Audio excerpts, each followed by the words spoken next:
cantante Domino de Kigali. C'est cette école qui va nous chanter un chant pour ouvrir l'école du sabbat.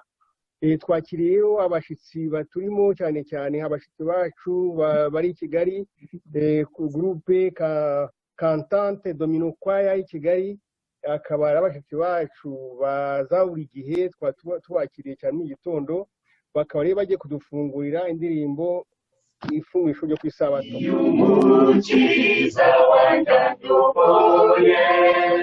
kuko nikose ngira amahoro, anyirisha umuraba w'ibyaha, amaboko akiza, ni mu maboko akiza, amaboko akiza, nubwo nabageze no mu kaga, ni mu maboko akiza. Ahora ndambitse amaboko ye, akanambitse ijwi ry'ihumure, ati humura nzakurabiza, amaboko akiza, ni mu maboko akiza, amaboko akiza, nuko nabageze no mu kaga, ni mu maboko akiza. Azandinda anyobora iteka, ntacyo nzatinya ndi kumwe nawe, nzikabona iteka ryose, ndi mu maboko akiza, ndi mu maboko akiza, amaboko akiza, nubwo nabageze no mu kaga, ndi mu maboko akiza. Amen. Amen. Prions. Nous te remercions, notre Dieu, pour la semaine que tu nous as permis de passer en bien. Merci pour ce sabbat qui est devant nous.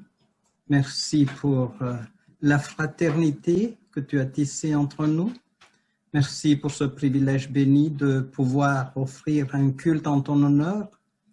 Que tu sois au milieu de nous, Seigneur, que tu pardonnes nos fautes et que tu nous remplisses de ton esprit et que tout ce que nous ferons aujourd'hui soit pour ta gloire, pour l'édification de tes enfants.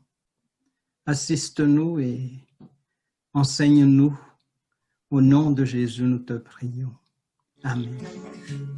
Ntegereje umusaraba Yesu yamfiriyeho, nibaza mu mutima kuki yamfiriye Yesu. Ntegereje umusaraba Yesu yamfiriyeho, nibaza mu mutima kuki yamfiriye Yesu. Bazize nyinshi yangiriye nanjye, yarankunze arafira nanjye nkwiriye kumukunda. Bazize nyinshi yangiriye nanjye, yarankunze arafira nanjye nkwiriye kumwizera. Nikuyemo icyubahiro icishije bugufi, yakunze abanyabyaha Yesu umucunguzi wanjye. Nikuyemo icyubahiro icishije bugufi, yakunze abanyabyaha Yesu umucunguzi wanjye. Bazize nyinshi yangiriye nanjye, yarankunze arafira nanjye nkwiriye kumukunda. Bazize nyinshi yangiriye nanjye, yarankunze arafira nanjye nkwiriye kumwizera reka nanjye mukunde njye mpora mwiringira ubwo azagaruka azankura muri iyi si reka nanjye mukunde njye mpora mwiringira ubwo azagaruka azankura muri iyi si bazize nyinshi yagiriye nanjye yankunze arafira nanjye nkwiriye kumwizera bazize nyinshi yagiriye nanjye yankunze arafira nanjye nkwiriye kumukunda bazize nyinshi yagiriye nanjye yankunze arafira nanjye nkwiriye kumukunda bazize nyinshi yagiriye nanjye yankunze arafira nanjye nkwiriye kumwizera. Bonjour, l'Église tout entière. Frère Jonathan, je connais le nom de notre frère Robert, donc je connais le nom aussi. Est-ce que vous m'entendez bien? Oui, on vous entend très bien. Très bien. Ok, ça va, ça va. Bon, de toute manière, je désire dire merci pour l'accueil. Merci frère Robert pour la présentation et pour l'ajustement qu'il a pu faire en l'absence du pasteur. Ça a été génial et c'est bien fait. Merci beaucoup. Merci pour l'accueil que toute l'Église me donne. Alors, mbashimiye cyane ku mwanyikiriye rwose nkaba nshimiye cyane mukuru w'itorero Robert wanyakiriye umwanya wa pasiteri nkaba itorero mwese mbashimiye uko muyakiriye neza. Ok, merci. En tout cas, je sais que je devrais parler un peu plus, m'arrêter assez souvent pour que vous puissiez faire la traduction. Ok.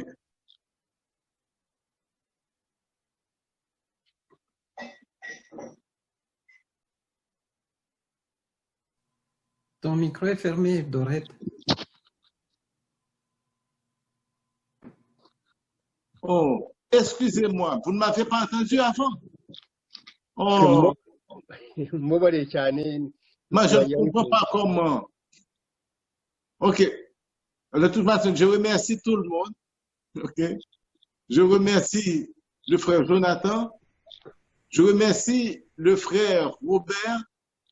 Et je remercie le pasteur qui m'a donné l'opportunité de vous apporter la parole ce matin au nom de l'Éternel.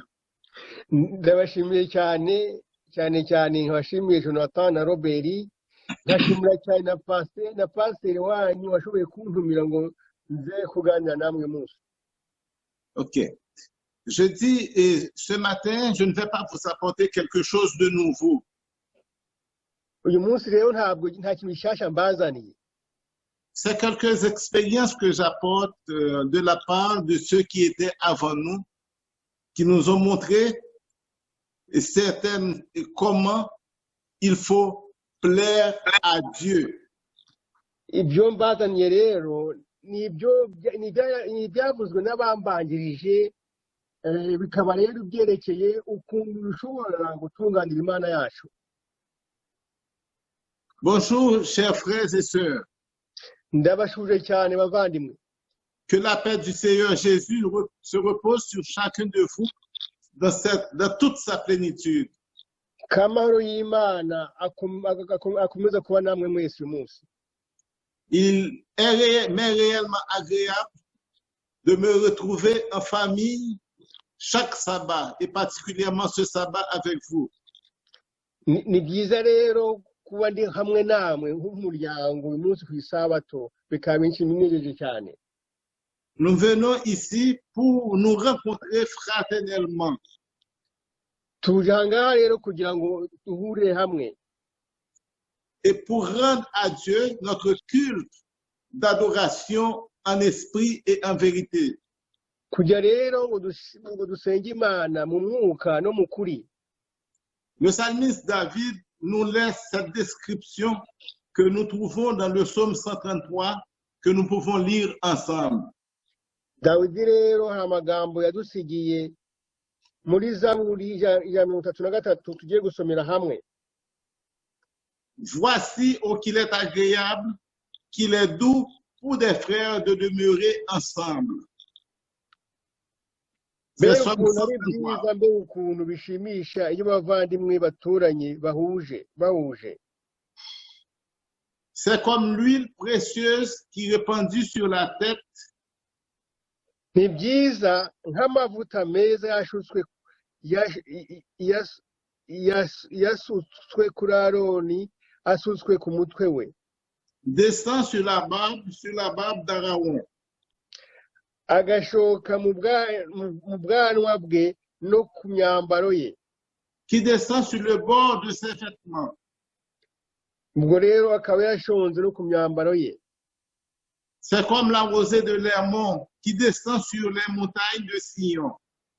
Ni byiza nk'aho ikime cya Hermoni gitonda ku musozi witwa Siyoni, Car c'est là que l'Éternel envoie sa bénédiction, la vie pour l'éternité. kuko uhoraho ni uhoraho yiyemeje gutangira umugisha. Uwo mugisha ni ubugingo buhoraho. Ce matin, le titre de notre prédication, c'est, ou bien de notre entretien, c'est quel est le niveau de votre foi? Mu ncamake rero icyigisho cyacu, umutwe w'amagambo uravuga ngo mbese ukwizera kwacu kungana iki? Inclinons la tête pour la prière. Katwambaza Imana yacu. Notre Dieu, notre Créateur, nous sommes venus devant toi ce matin pour t'apporter notre cœur rempli de reconnaissance et d'action de grâce. Nous voulons te dire merci pour ta bonté et ta miséricorde. En ce moment spécial du culte, viens nous assister par ta présence et accorde surtout à moi ton Esprit Saint pour que je puisse délivrer le pain spirituel venant de toi sans altération.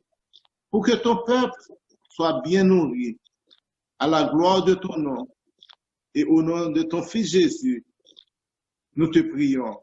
Amen. Amen. Ouvrons notre Bible dans 1 Roi 17, versets 8 à 12. Mais avant d'ouvrir le livre, Kadufungure Bibiliya zacu rero mu rwandiko rwa mbere rw'Abami igice cya 17 umurongo wa 8 kugera 12. il y a dans le livre de 1 Roi 17 le problème qu'Élie avait après avoir fermé les écluses des cieux pour que la pluie ne tombe pas. Rero iri somo, aya masomo aratwereka ikibazo Eliya yagize igihe Eliya yamaze kuvuga ko imvura itagomba kugwa mu gihugu. Élie était le premier à souffrir de cette privation de pluie.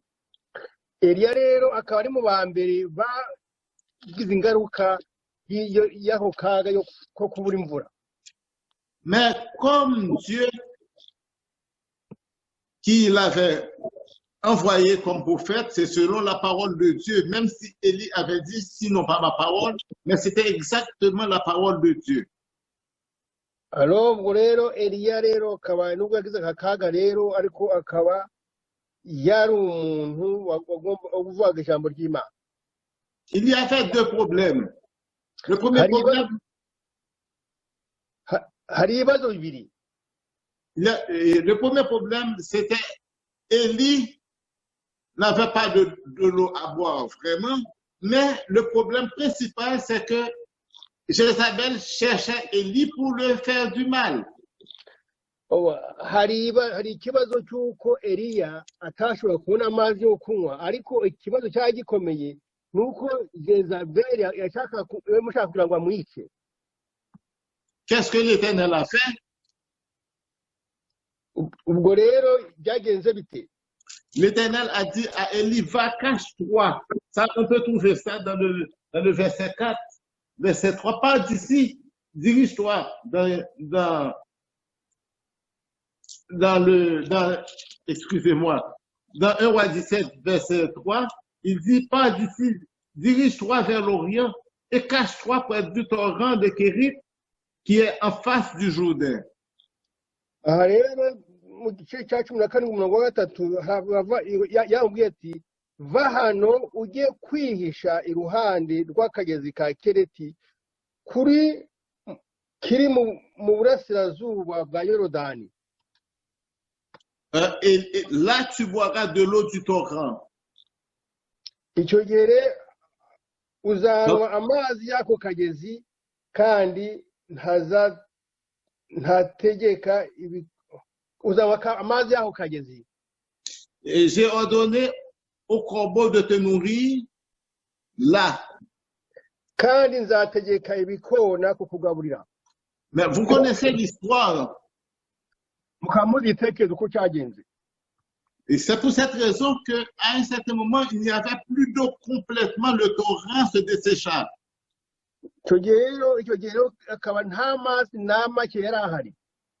Et alors, l'Éternel maintenant fait un autre plan pour Élie.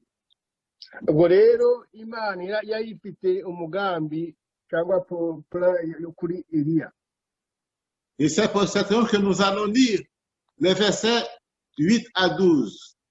Tukare tugiye kugusoma umurongo wa 8 kugera 12. OK. Alors la parole de l'Éternel lui fut adressée en ces mots.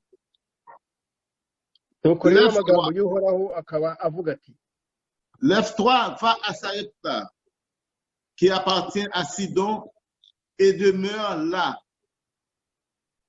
Haguruka ujye ku mujyi wa Serepati hafi y'Isiyoni abe ari hutura. Voici, j'ai ordonné à une femme veuve de te nourrir. Hariyo umugore w'umupfakazi nzamutegeka kujya akugaburira. Il se leva et alla à Sarepta. Arahaguruka rero ajya i Serepati. Comme il arrivait à l'entrée de la ville, akinjira mu mujyi, voici, il y avait là une femme veuve qui ramassait du bois. Abona umupfakazi watoraguraga udukwi. Il l'appela et dit, nuko aramuhamagara aramubwira ati, va me chercher, je te prie, un peu d'eau dans un vase afin que je boive. Ndakwinginze jya kunzanira amazi yo kunywa. Je ne sais pas si vous vous rappelez que Jésus voulait parler à la femme samaritaine et il a employé ce même terme. Va me chercher un peu d'eau pour que je boive. Sinzira niba mwibuka igihe Yesu yahuraga n'umudamu w'Umusamariya nawe yamubwiye muri aya magambo ati nta mazi yo kunywa. Ça, c'est une forme d'introduction ou bien de brise-glace pour pouvoir être à l'aise, pour mettre la personne à l'aise. Aya rero amagambo Yesu yakoreshaga kugira ngo bese abantu yabwiraga abaguze abashe mbese kubaguza neza. Elle répondit, l'Éternel ton Dieu est vivant. Ça, oui, premièrement, elle a cherché l'eau, il dit, elle a apporté au prophète. Mais maintenant, elle répondit, l'Éternel ton Dieu est vivant, je n'ai rien de cuit. Parce que Élie lui a demandé maintenant, après avoir bu l'eau, Élie lui a demandé d'aller chercher du pain pour lui dans sa main. Alors là, ubwo yari agiye kumuzanira amazi, Eliya yambwiye ati nshaka kunzanira n'umugati. Au verset 10, elle répondit, l'Éternel ton Dieu est vivant. ubwo rero mu murongo wa 10 uravuga ngo Eliya arahaguruka. Et voici, je n'ai rien de cuit. J'ai qu'une poignée de farine dans un pot et un peu d'huile dans une cruche. ubwo uwo mugore aramubwira ati ndakurahiye Uhoraho Imana yawe kuko nta mugati mfite keretse agafu nsigaranye mu gipfunsi n'amavuta n'utuvuta dukeya mu gacupa. Et voici, je ramasse 2 morceaux de bois, puis je rentrerai et je préparerai cela pour moi et pour mon fils. Naje gutoragura udukwi kugira ngo njye kuduteka utwo dusigaye tuturya njye n'umwana wanjye nitumara kuturya twipfire. Nous mangerons, après quoi nous mourrons. Tuzaturya rero nyuma yaho twipfire. Voici ce que la femme a dit à Élie. Nguko rero uko umugore yabwiye Eliya. C'est comme si elle savait que sa vie est finie. Uwo mudamu rero yazi ko ubuzima bwe burangiye bugeze ku iherezo. Mais ce que nous trouvons dans les autres versets, que je ne vais pas vous demander à lire, mais je pourrais faire peut-être quelques petits mots. Vous dire quelques petits mots. Tugiye kubona mu masomo akurikiyeho ntashaka ko musoma, nshaka kubabwira amagambo make uko byagenze. Élie a dit quelque chose à la femme que je pense qu'aucune mère ici, si elles n'ont pas la foi en Dieu, ne dirait pas. Hari amagambo rero uwo mudamu yabwiye Eliya, ayo magambo umubyeyi muri twebwe cyangwa muri mwe adashobora kuvuga igihe aba adafite mbese ukwizera gukomeye. Élie lui a dit, va me préparer d'abord quelque chose à manger, puis tu feras pour toi et pour ton fils. Eliya yambwiye ati banza unzanire icyo kurya, nyuma numara kungaburira ubwo nawe uri buze kugira icyo witekera wowe n'umwana wawe. Je demande ici quelle maman pourrait aller écouter ce que Élie dit, parce que ça paraît insensé. Un enfant, on devrait pouvoir donner à manger avant. L'inconnu, Élie est venu, voici, il a demandé de préparer pour lui avant. Mwibaze rero umubyeyi ubwiwe n'umuntu w'umunyamahanga atanazi ngo abari wabanziriza kugaburira mbere y'uko yigaburira we n'umwana we. Mais si on trouve vraiment quelque chose, Élie a continué à parler, il a dit, après avoir dit pour moi, tu prépareras pour moi premièrement, ensuite pour toi et pour ton fils, il a dit un mot ou bien une phrase. Nyuma rero yaho Eliya abwiye umudamu ati banza ngewe ngaburire kuri jyewe noneho nyuma yaho mwebwe mwigaburire. Hari amagambo rero Eliya yaje gukurikizaho agiye kuvuga. La farine qui était dans le pot ne va pas finir et l'huile dans la cruche ne va pas finir non plus. Jusqu'à ce que l'Éternel fasse tomber la pluie. Quelque chose qu'elle doit apprendre par la foi. Yambwiye ati rero ako gafu ufite n'utwo duvuta duke ufite ntabwo tuzashyira mu kibo cy'ako gafu n'amavuta ntazashyira kugeza igihe imvura izagwira. Et cette dame a fait quelque chose, selon le texte au verset 15, elle fit selon la parole d'Élie. Elle alla, prépara la nourriture et donna au prophète. Uwo mudamu rero ikintu yakoze ku isomo rya 15 yahise yumva ibyo Eliya amubwiye, ahita agenda gutekera Eliya, noneho amuzanira ibyo kurya. Alors, bon étonnement, l'huile et la farine ne diminuèrent point jusqu'au jour où la pluie tomba à nouveau. Ni igitangaza cyane kuko uwo mudamu yakomeje gutekera Eliya, ako gafu n'ayo mavuta ntabwo byigeze bishira kugeza igihe imvura yagwiriye. Mais si vous voyez, je ne sais pas si vous vous rappelez, que Jésus, dans Luc 4, versets 25 et 26, avait dit quelque chose, je pense, de la dame, de la femme. Dans Luc 4, versets 25 et 26, je vais voir si je le trouve, parce que je ne pense pas que je l'ai donné hier soir. Luc 4, verset 25 et 26. Okay. Alors tugiye kureba amagambo Yesu yabwiye uwo mudamu ari muri Luka 4 umurongo wa 24. Je vous le dis en vérité, il y avait plusieurs veuves en Israël du temps d'Élie. Ndababwira nkomeje ko c'est quel verset? Verset 25. Luc 4, verset 25 et 26. Okay, Luke, okay. Haravuga ngo Luka mu gice cya 4 umurongo wa 25 24 havuga ngo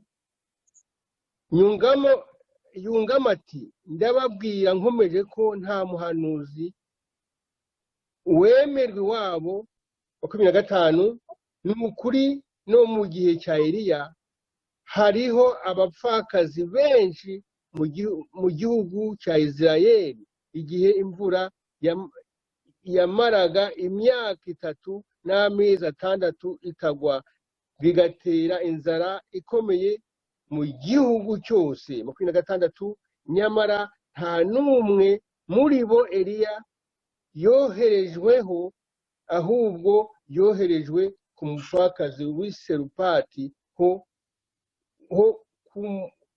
mu karere ka Sidoni. Ok, je vais continuer. C'est la même chose pour les autres. Ok, il y a plusieurs veuves en Israël lorsque le ciel fut fermé pendant 3 ans et 6 mois, et qu'il y eut une grande famille sur toute la terre.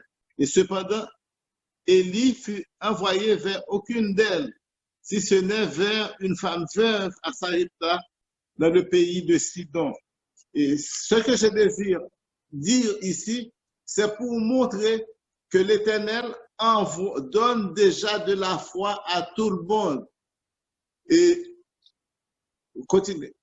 Icyo nshaka kubabwira rero ahangaha nuko Imana iha ukwizera abantu bose. Il a écouté ici, on voit que la femme a obéi à Élie promptement. Je ne sais pas, ici on n'a pas dit si elle a posé des questions. Murabona ko uyu mudamu yahise yemera ibyo Eliya avuze adatindiganije. Ok, dans Matthieu 10, verset 41, il est dit, celui qui reçoit un prophète en qualité de prophète reçoit une bénédiction de prophète. Je ne sais pas si Luc, vous allez lire dans Luc 10, verset 41. Ok, muri Luka 10 umurongo wa 41 haravuga ngo ça, vous l'avez trouvé? Attends une seconde. Ok, Luka 10 umurongo wa 41. Luka 10 verset 41 haravuga ngo Nyagasani uramusubiza. Nyagasani. Oh, il semble que j'ai fait une erreur. Ok. Parce qu'il semble que ce n'est pas le verset 41. Il semble que ce n'est pas du 10.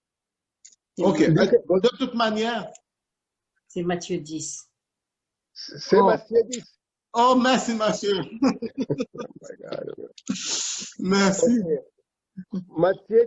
Matthieu 10, Matayo 10, umurongo wa 41 haravuga ngo Matthieu 10:41 haravuga ngo uwakira umuhanuzi kuko ari umuntu watumwe n'Imana azahabwa ingororano iteganirijwe abahanuzi. Uwakira kandi umuntu utunganira Imana kuko ayitunganiye azahabwa ingororano iteganirijwe intungane. Non, ici, c'est pour voir que l'Éternel veut nous employer comme des instruments pour que nous puissions jouir les mêmes bénédictions qu'il veut donner aux autres. aha ngaha rero akaba ari impamvu imana igomba kutugira ibikoresho kugira ngo natwe dushobore kuzabona imigisha ihabwa abandi bakomeza gukora neza. Tout ça, c'est pour nous accorder la foi. Ibi byose rero akaba ari ikintu kiduha ukwizera. Et la foi, on trouve de la foi ici. Nous voyons que c'est la femme ici qui, je ne sais pas d'où vient la foi de cette dame. Aha ngaha rero bikaba bitwereka ukwizera k'uyu mugore. Parce que la femme vient dans un pays ou bien, ou je pourrais dire dans un pays païen. Uwo mudamu rero akaba yari umudamu mu gihugu cy'abapagani. Et cette femme craint le vrai Dieu. Uwo mudamu rero akaba yatinyaga Imana. Cette dame a reçu le prophète comme un prophète de l'Éternel en partant. Uwo mugore rero akaba yabonye umuhanuzi w'Imana wari umujeho. Et nous voyons que tout cela, l'Éternel a un but pour nous que nous devons exploiter. Ibyo byose rero bikatwereka ko Imana idufitiye imigambi tugomba mbese kuzuza. L'Éternel a besoin que nous fassions connaître son nom.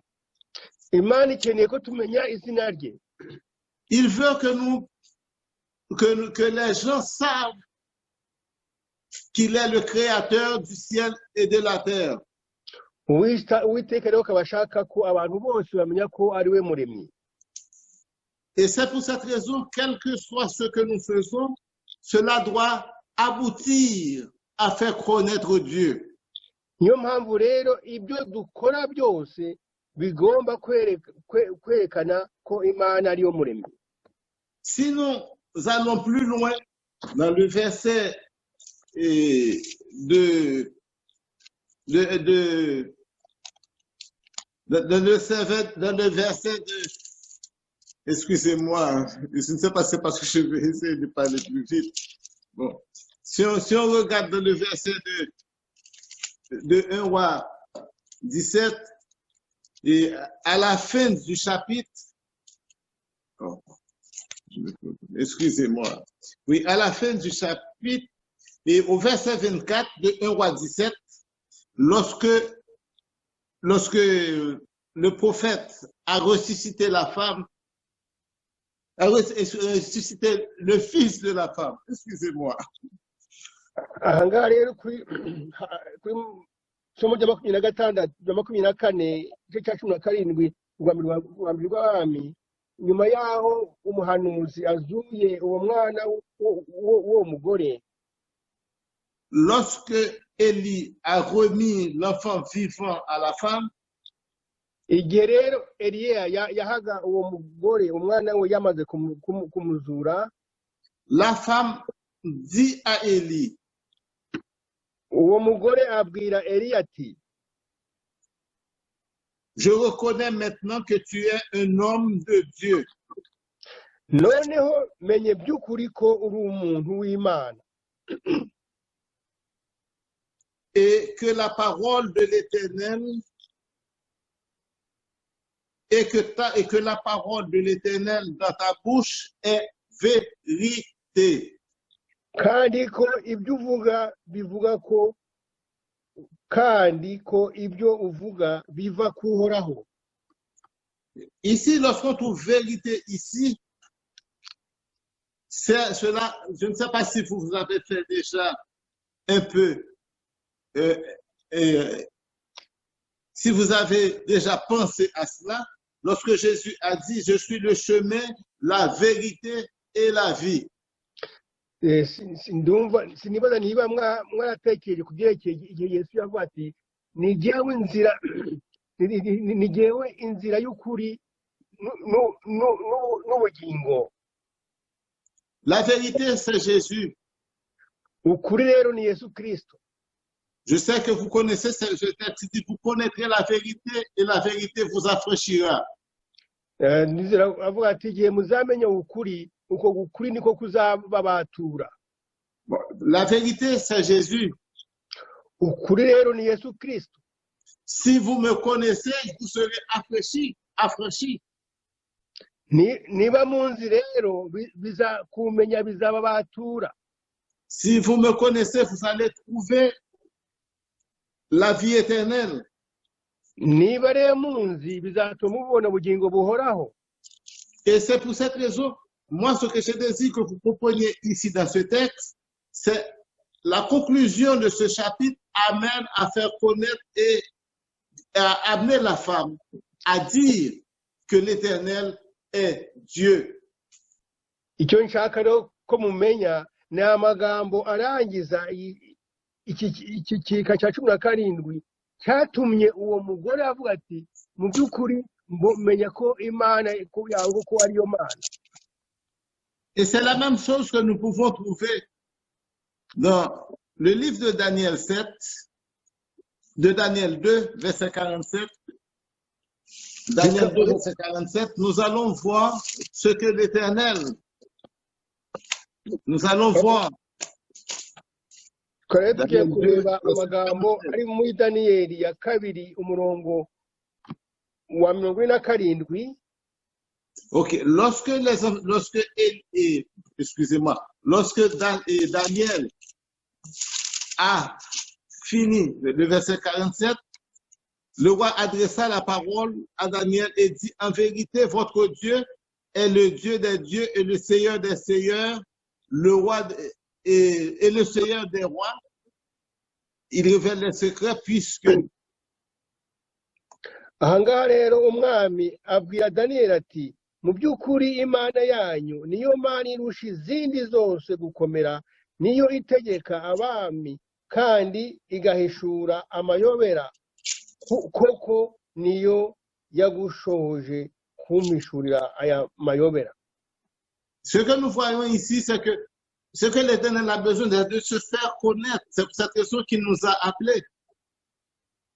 Ahangaha rero bikaba byerekana ko Imana igomba kumenwa, akaba ariyo mpamvu twahamagawe.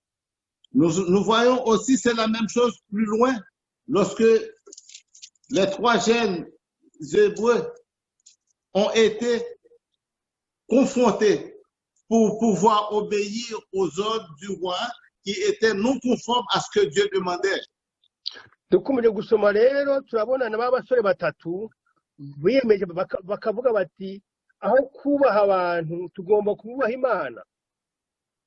Ok, maintenant, qu'est-ce qu'on voit? On voit que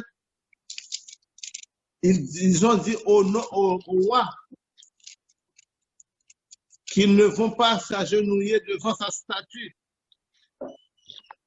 Tukabona rero ko aba bana abasore banze kupfukamira ibishushanyo. Dans le verset 25, du chapitre 3 de Daniel, ok, il reprit la parole. Eh bien, je vois 4 hommes sans lien qui marchent au milieu du feu et qui n'ont point de mal. La figure du 4e ressemblait à celle d'un fils de Dieu. Et si on voit, et au verset 26, il dit, et je vais dire ça directement, il a dit, serviteur du Dieu suprême, sortez et venez. Ça, c'est lorsqu'il a vu que ces hommes n'ont pas été brûlés. Et ensuite, le verset qui m'interpelle le plus, c'est là que lorsque le roi a dit, voici maintenant l'ordre que je donne.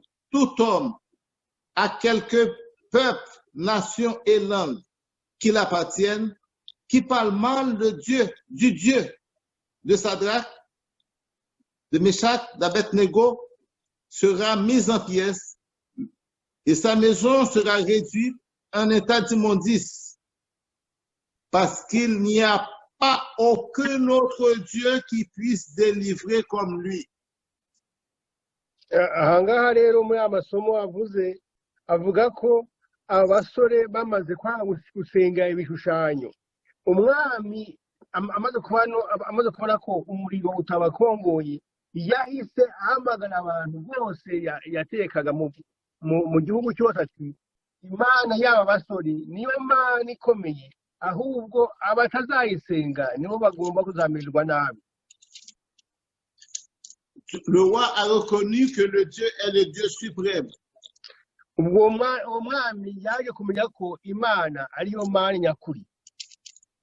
L'Éternel veut que les gens reconnaissent à travers nous qu'il est le Dieu créateur, le Dieu suprême qui a toute la puissance dans sa main. Uwiteka rero ashaka kwerekana ko abantu tugaragara mu bantu ko twerekana ko Uwiteka ariyo mana nyakuri ihoraho ikwiye kubahwa. Ils ont fait mettre Daniel dans la fosse au lion. Muzi igihe bashyiraga Daniyeli mu cyobo cy'intare. Et si on voit aussi au chapitre 6, le verset 25, le verset 26,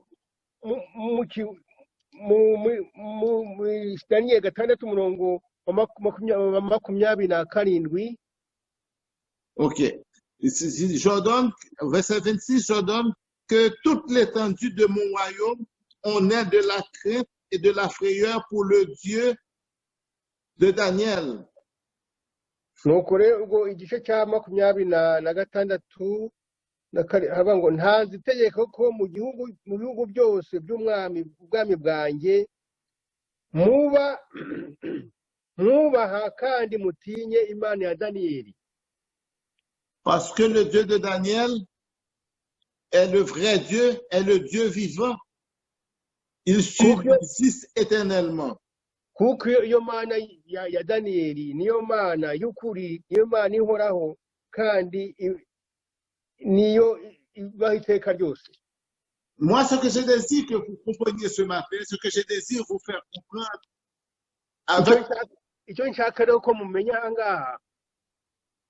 avec la peur, avec la foi de Daniel, de ses compagnons, jetés dans la fournaise. Kubera kwizera kwa Daniyeli na bagenzi be bajugunywe mu itanura ry'umuriro. Avec Daniel jeté dans la fournaise, dans la fosse au lion. Na Daniyeli rero bajugunywe mu rwobo rw'intare. Par la foi de ces personnes qui n'ont pas craint comment dirais-je, qui n'ont pas eu la peur de mourir.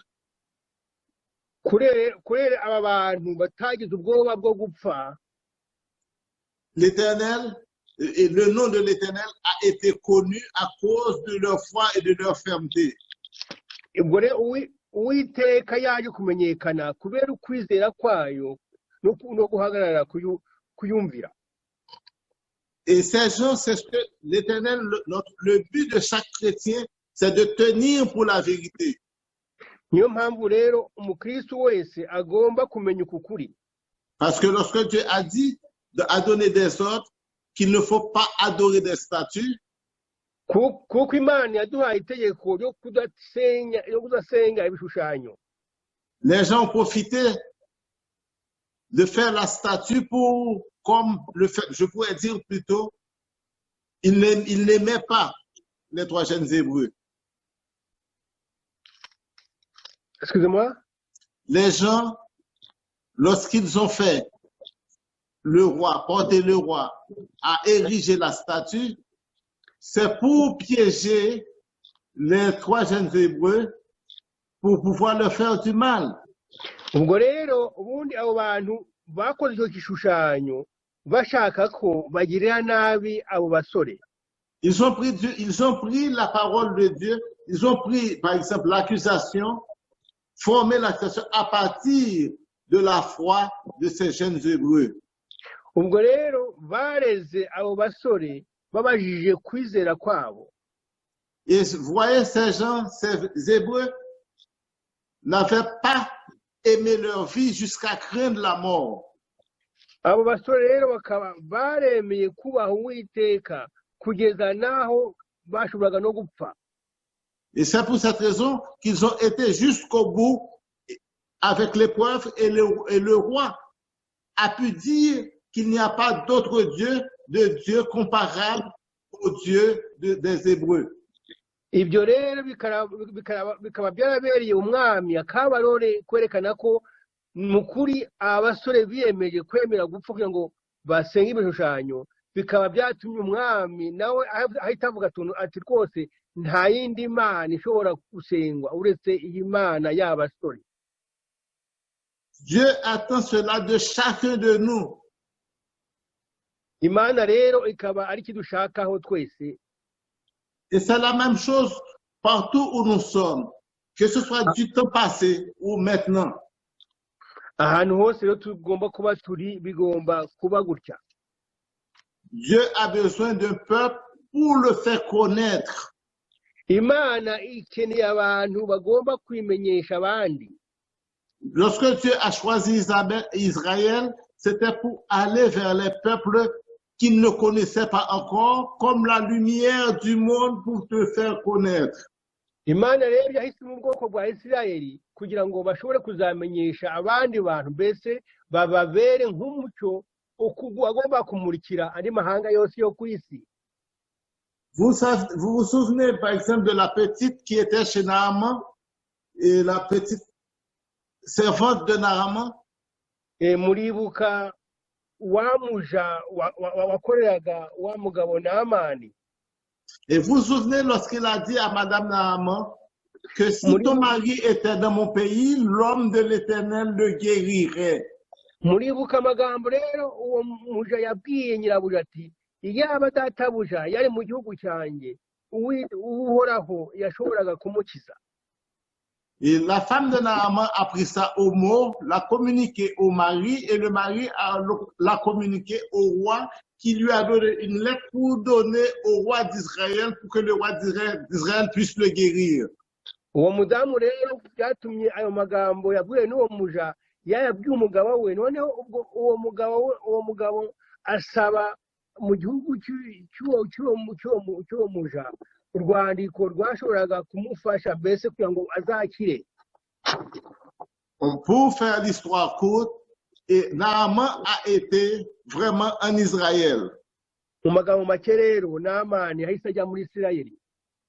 Vous connaissez l'histoire, il a été auprès du prophète Élisée, auprès du roi premièrement, ensuite auprès du prophète Élisée, et ensuite il a été au Jourdain pour être guéri.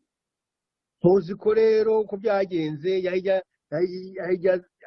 ku mwami no ku muhanuzi Élisée kugira ngo ashobore gukizwa.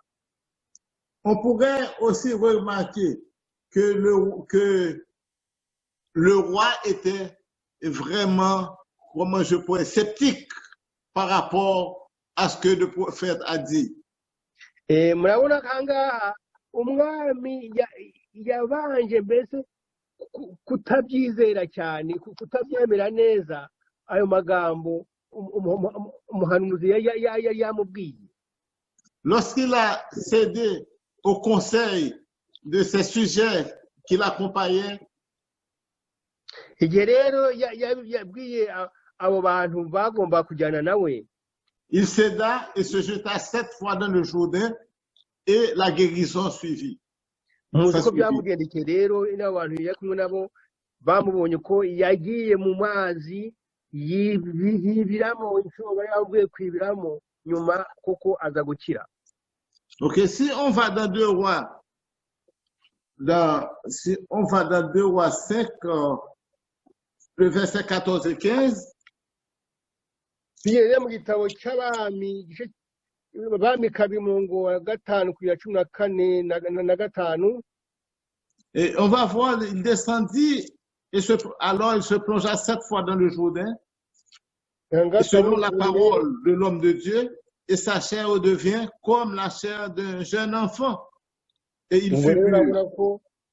kaduhasome hariya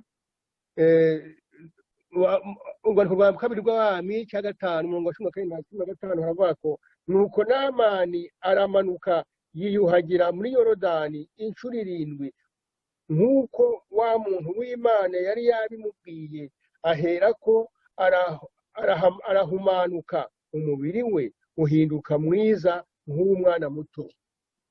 Ok, le verset 15, je vais le lire. Naaman retourna vers l'homme de Dieu avec toute sa suite. Non, c'est pas ce verset que je désire dire. Oh, peut-être c'est ce verset. Ok, voici ce qu'il a dit. Ok, il se présenta devant l'homme de Dieu et dit, voici, je reconnais qu'il n'y a point de Dieu sur toute la terre, si ce n'est le Dieu d'Israël. Ubwo rero umurongo wa 15 uravuga ngo Namani ari kumwe n'abagaragu be aherako aragaruka kwa Elisa wa muntu w'Imana ahagarara imbere ye avuga ati uhereye ubu menye ko iminsi yose nta yindi Mana ibaho uretse Imana ya Isirayeli ndakwinginze akiri okay naho ngaho ngarukiye ko nta yindi Mana ibaho uretse Imana ya Isirayeli. Ok, moi ce que je désire que vous compreniez, toute l'affaire c'est pour arriver à faire connaître le nom de Dieu. Aha rero nshaka kumenya ko ibintu byose nga byagiye byakorwa kugira ngo mbese bimenyekanishe izina ry'Imana, izina ry'Uhoraho. Nous avons dans la Bible beaucoup de textes et de versets qui parlent de la foi. Muri Bibiliya yose rero dufite amasomo menshi yerekana ukwizera. Mais il nous faut la foi pour pouvoir dire que l'Éternel est le vrai Dieu. Bikeneye ko tugira kwizera kugira ngo tuvuge ko Imana ariyo Mana y'ukuri. Tout ce que je dis ce matin se résume en dernier lieu la mesure de notre foi et d'où vient cette foi. Ibyo nshaka rero kuvuga ahangaha nshaka kuvuga mu ncamake mu magambo make ashaka kuvuga uko ukwizera kwacu kungana kandi naho uko kwizera kwacu uturuka. Et la foi vient de ce qu'on entend et ce qu'on entend vient de la parole de Dieu. Ukwizera kwacu kuva mu byo twumva kandi ibyo twumva byose biva mu ijambo ry'Imana. Mais pour avoir la foi, il faut entendre. Le verset dit, et la foi vient de ce qu'on entend vient de la parole de Dieu. Mais où ça que nous allons trouver cette parole? Mushaka kuvuga ko rero nuko kwizera kuva mu byo twumva kandi ibyo twumva byose bikava mu. Dans la Bible, nous trouvons l'histoire de plusieurs. Dans la Bible, nous trouvons l'histoire de plusieurs parents qui ont fait le nécessaire dès l'enfance de l'enfant. Mu ijambo ry'Imana rero tuzi ingero nyinshi by'ababyeyi bagiye bakora ku byerekeye abana babo. C'est ainsi que Dieu nous demande de faire ce travail pour nos enfants que nous trouvons dans Deutéronome 6, versets 6 à 9, qui nous dit, ces commandements que je te donne aujourd'hui seront dans ton cœur. Imana rero ikaba iduha uburyo bwo gukora ibyo tugomba gukora byose ku bana bacu tubona muri gutegeka kwa kabiri cyangwa ivugurura amategeko muri Bibiliya yitwa Bibiliya ijambo ry'Imana igice cya 6 umurongo wa 6 kugeza 9 havuga ngo ujye uzirikana amabwiriza nguha uyu munsi ugira umwete wo kwigisha abana bawe. Tu les inculqueras des enfants et tu en parleras quand tu seras dans ta maison, quand tu iras en voyage, quand tu te coucheras et quand tu te lèveras. Tu les liras comme un signe sur tes mains et ils seront des frontaux entre tes yeux. Tu les écriras sur les poteaux de tes portes, sur les poteaux de ta maison et sur tes portes. Mais ici, ce que j'aimerais que vous compreniez, c'est que tous les enfants, on peut prendre Moïse, qui refusa d'être appelé fils de la fille de Pharaon. Aimant mieux être maltraité avec le peuple de Dieu que d'avoir pour autant la jouissance du péché. katuvuye nkomeze nsoma hariya ujye uyavuga uri muhira n'igihe uri mu rugendo uyavuge ugiye kuryama n'igihe ubyutse ujye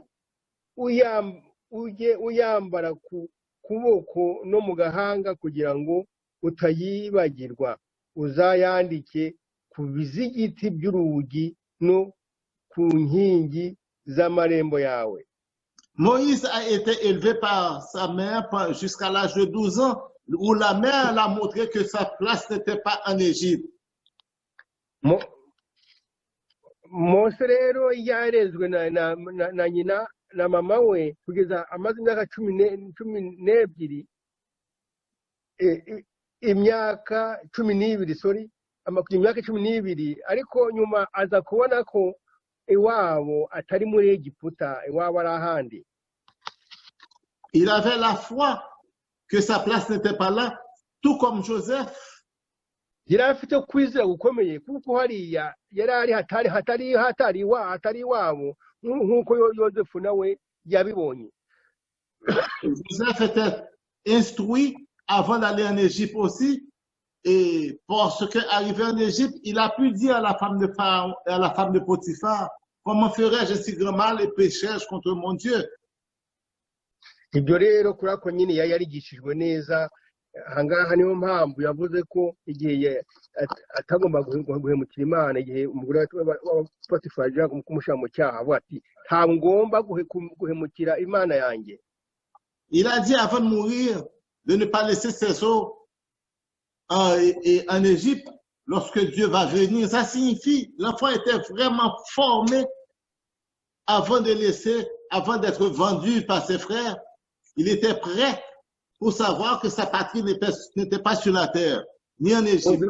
Muzi ko igihe imbere y'uko anapfa Yosefu yavuze ko nanapfa amagufa ye atagomba guhambwa muri Egiputa akagomba kujya iwabo kuko yari azi ko hari yarari hatari iwabo. Et pourquoi nous, c'est pour cette raison que nous devons prendre notre temps comme parents pour pouvoir éduquer nos enfants, ce que nous avons dans l'éducation chrétienne. La foi de nos enfants dépend du moment, du temps que nous allons prendre pour pouvoir les éduquer. Nous pouvons trouver dans l'éducation chrétienne l'histoire de Timothée, que Paul, en lui parlant, dans 2 Timothée 3, verset 14 à 17, natwe rero tumenye ko nk'ababyeyi ba Kristo tugomba kubigisha abana kugira ngo bagire kwizera Imana yacu.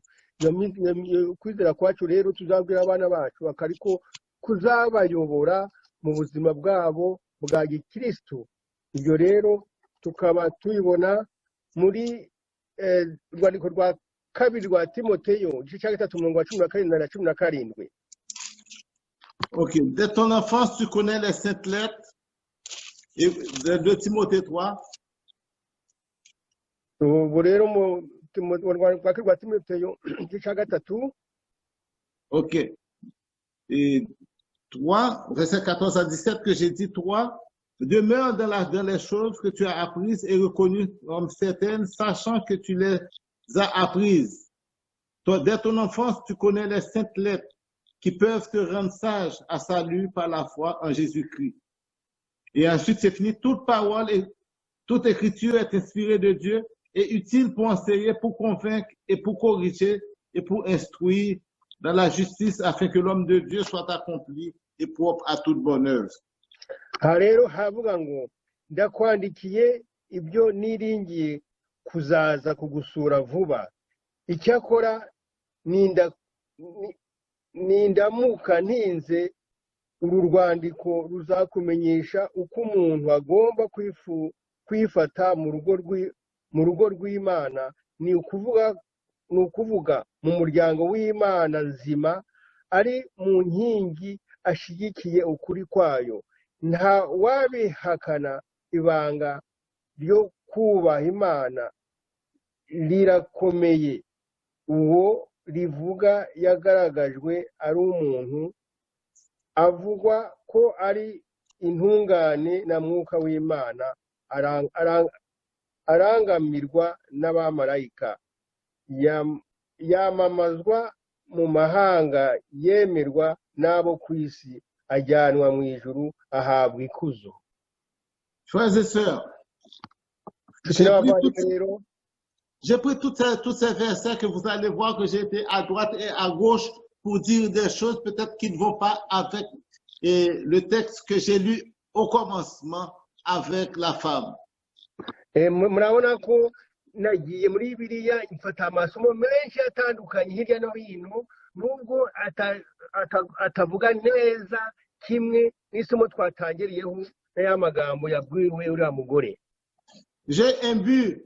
Le but, c'est de faire connaître ce que l'Éternel veut de nous, que ce soit. Icyo nashakaga rero kwerekana ni icyerekeye icyo Imana idushakaho kigomba gukorwa. Quelle que soit la personne devra apprendre à connaître Dieu pour pouvoir faire connaître Dieu aux autres personnes qui ne le connaissent pas. Uko waba uri kose umuntu uwo ari we wese agomba kubanza kumenya Imana kugira ngo nawe ashobore kuyimenyesha abantu batayizi. Élie a été auprès de la veuve. Ubwo rero Eliya yabanye n'uwo mupfakazi pour jusqu'à ce que la veuve a pu dire que l'Éternel est le Dieu vivant. Kugeza igihe uwo mupfakazi yahise yivugira ati Imana yawe niyo Mana nkuru yemewe. Les jeunes Hébreux ont été à Babylone pour faire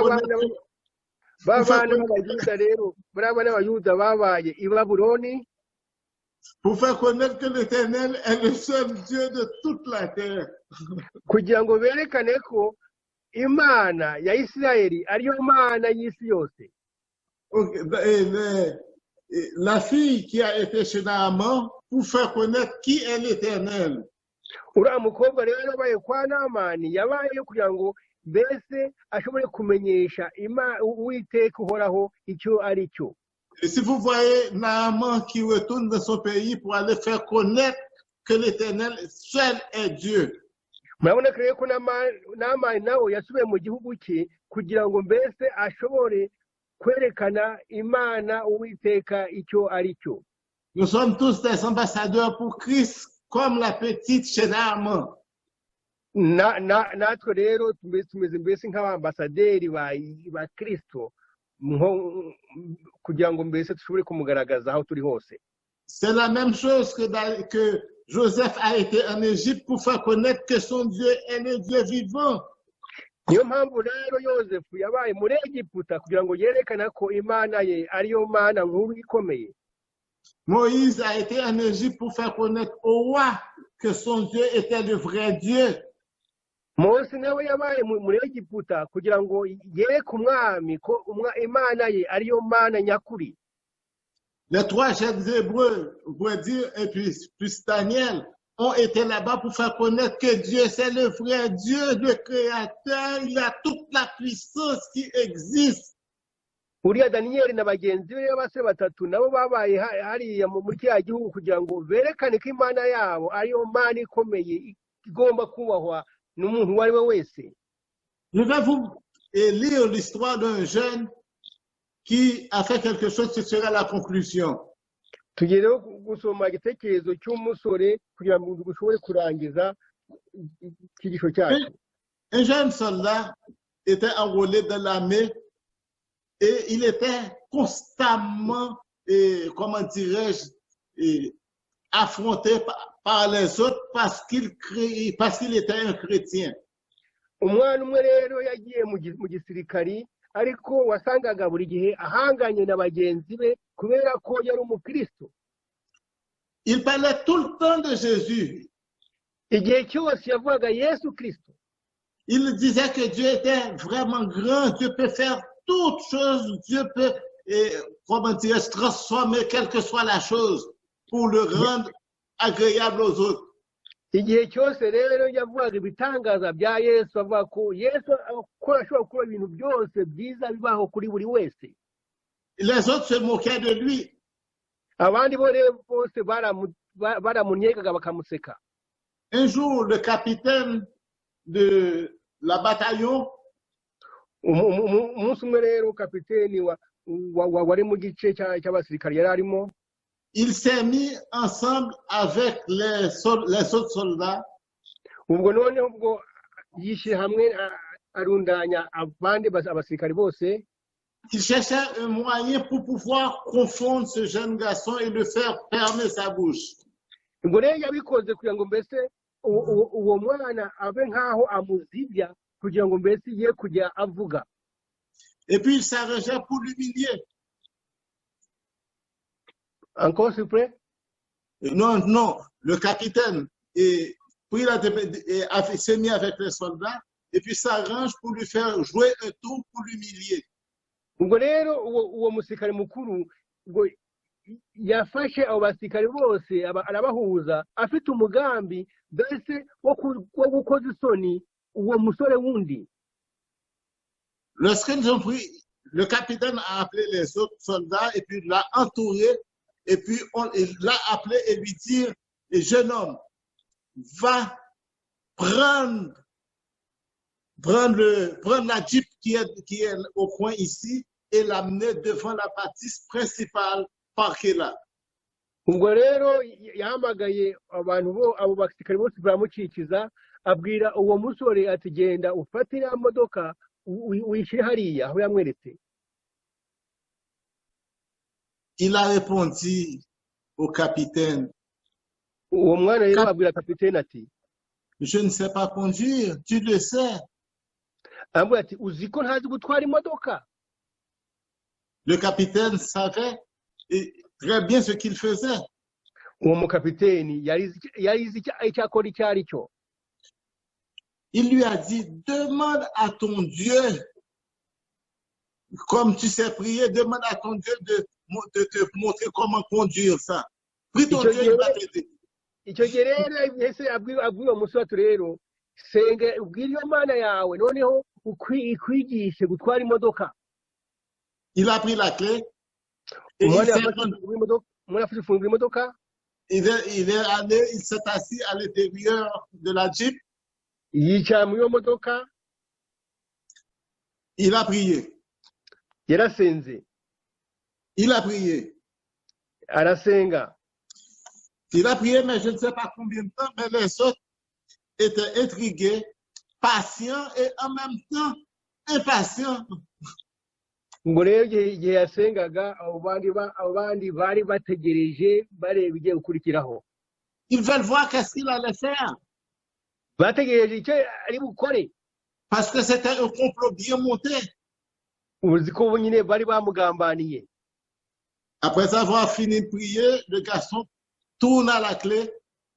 ubwo umwana akimara gusenga yahise yatsa imodoka. Et le moteur de la Jeep commença à tourner. ubwo rero moteri y'iyo jipe ihita itangira kudemara. Il a déplacé la Jeep. ubwo noneho iyo jipe itangira kugenda. Il a été déplacé jusqu'à la place où le commandant lui avait dit d'aller le stationner là. ahita ajyana iyo jipe ahantu bari bamubwiye kuyiparika. Lorsqu'il descendit la Jeep maintenant, igihe yavaga muri iyo jipe rero, il a vu que tous les soldats criaient, il se demandait pourquoi. yahise abona abasirikari benshi basakuza ubwo yibaza impamvu. Et le commandant, lui, il dit, venons voir. ubwo uwo mukomanda rero aravuga ati twereke. Il a été à la Jeep. ubwo yajimije iyo jipe. Il a élevé le capot. noneho afungura urugi nyine hariya hatwikiye moteri. Et le garçon a vu que la Jeep n'avait pas de moteur. Il n'avait pas de moteur. uwo mwana ahita abona ko iyo jipe nta n'umwe afite moteri. Et c'est à ce moment-là que le garçon trembla. noneho uwo mwana atangira kwibaza. C'est à ce moment-là qu'il a vu que Dieu a donné, comment dirais-je, 2 pour 1. icyo gihe rero niho yahise abona ko imana mbese yakoze ibitangaza. Il ne savait pas conduire Ntabwo yari azi gutwara imodoka, et le camion n'avait, la Jeep n'avait pas de moteur. niyo modoka ntabwo yari afite moteri. Et c'est à ce moment-là que les gens ont dit que son Dieu est vraiment réel. Icyo gihe rero abantu bose bahise bavuga bati imana y'uwo musore ni igitangaza. Il leur dit, c'est le Dieu que je sers. We yavuze ati ngewe iyo niyo mana ngewe nkorera. Le Dieu pour lequel vous vous ridiculisiez. Iyo mana rero ituma munkorera umupangu wo kunkoza isoni. C'est le Dieu de l'impossible. Iyo ni imana ikomeye ibintu bitangaje. C'est le Dieu qui donne la vie. Ni imana itanga ubuzima. Qui donne la vie à même ceux qui n'existent pas. Ni imana iha ubuzima n'abantu batabaho. Et qui fait quelle que soit la chose impossible devenir possible. Imana ituma ibidashoboka byose bishoboka. Mais avec Dieu, toute chose est possible. Ndavuga ati rero ku Mana ibintu byose birashoboka. On vient d'assister à un double miracle. Tumaze rero kubona ibitangaza nkaho igitangaza kirimo nk'ibitangaza bibiri. Comme je viens de dire, 2 pour 1. Nkuko rero namaze kubabwira, Le jeune homme ne savait pas conduire. igitangaza cya mbere ni uko mwana yatazi gutwara imodoka. Le Jeep n'avait pas de moteur. Icya kabiri ni uko nta moteri yari muri iyo modoka. Dieu est le même.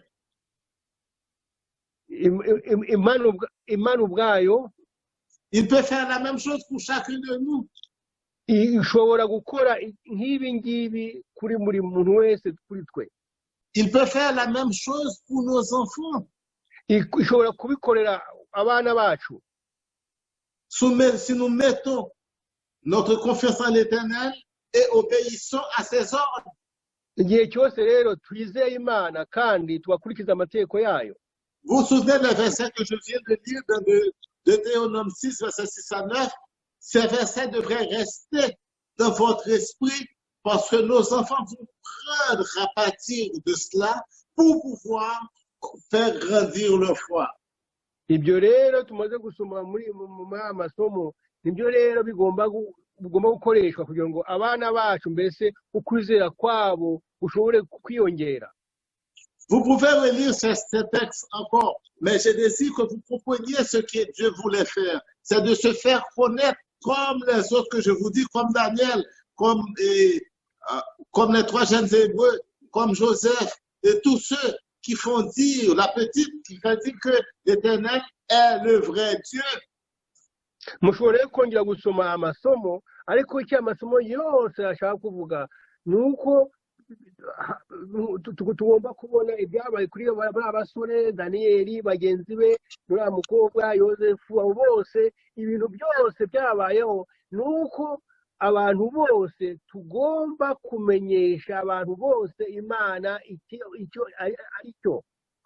Rappelez-vous ce matin que tout ce que Dieu a besoin de nous, mwibukire mu gitondo icyo Imana rero idushakaho, c'est qu'il soit connu de l'univers à travers nous et nos enfants.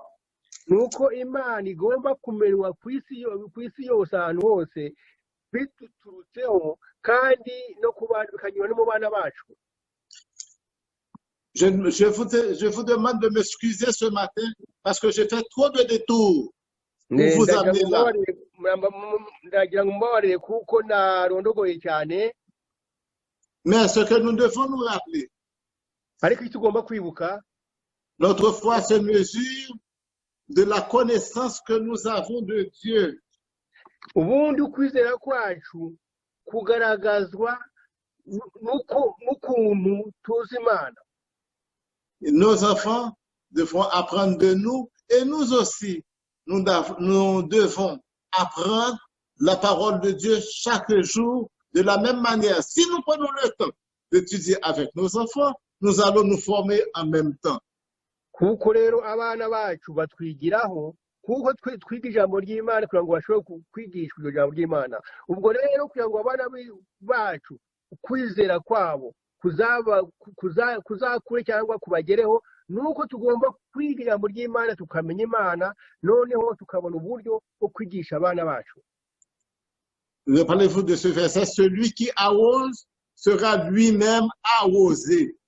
Hangasha avuga ko rero uvomerera wese, umuntu wese uvomera nawe agomba kuvomerwa. Malheureusement, excusez-moi encore pour tout ce temps que j'ai pris. Pardonnez-moi, mais c'est pas ma faute. Mumbabarire cyane igihe cyose nafashe mbabwira ibintu byose, ntabwo ari amakosa yanjye. Enfin, merci de m'avoir accepté.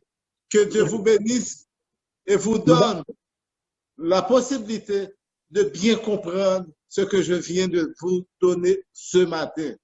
Ndabashimira rero ko mwanyakiriye neza, nkaba mbese mbifuriza ko ibintu byose Imana idushakaho bikorwa muri gitondo. Le nom de l'Éternel doit être connu, mais c'est pas nous. Ijambo ry'Imana, izina ry'Imana rigomba kumenwa, ni ngombwa. Que Dieu vous bénisse et à la prochaine si Dieu veut. Imana ibafashe naho butaha Imana ibishaka. Amen. Merci.